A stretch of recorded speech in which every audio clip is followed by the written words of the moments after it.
Hi అండి, అందరికీ నమస్కారం. వెల్కమ్ బ్యాక్ టు అవర్ తేట తెలుగు ఛానల్. నేను ఈరోజు చెప్పాలనుకున్న అంశం ఛందస్సు. ఛందస్సులో గణాలు పార్ట్ 1 చూద్దాము. ఎరత భజస నమ, ఎరత భజస నమ. యా అంటే మరి గురు లఘువులు ఏందో చూద్దాము.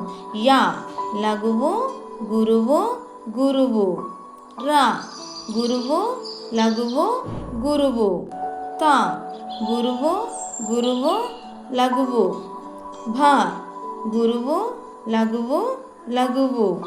జ లఘువు గురువు లఘువు.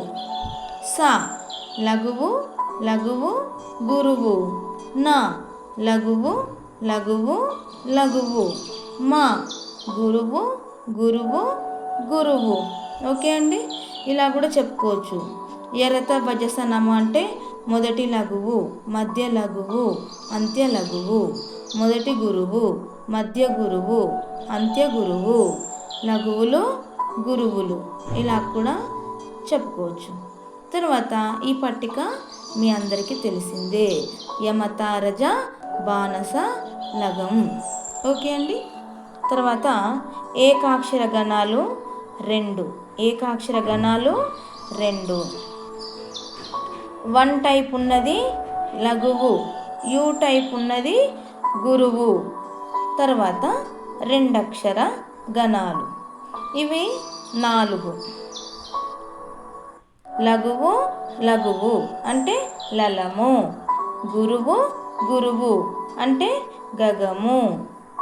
లఘువు గురువు అంటే లగము లేదా వగనము. గురువు లఘువు అంటే గలము లేదా హగనము అని అర్థము.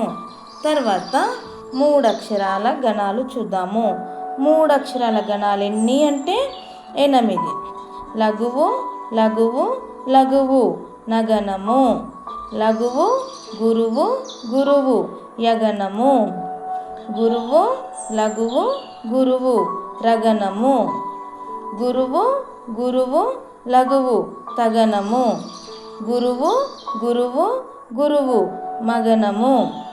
గురువు లఘువు లఘువు భగనము. లఘువు గురువు లఘువు జగనము. లఘువు లఘువు గురువు సగనము.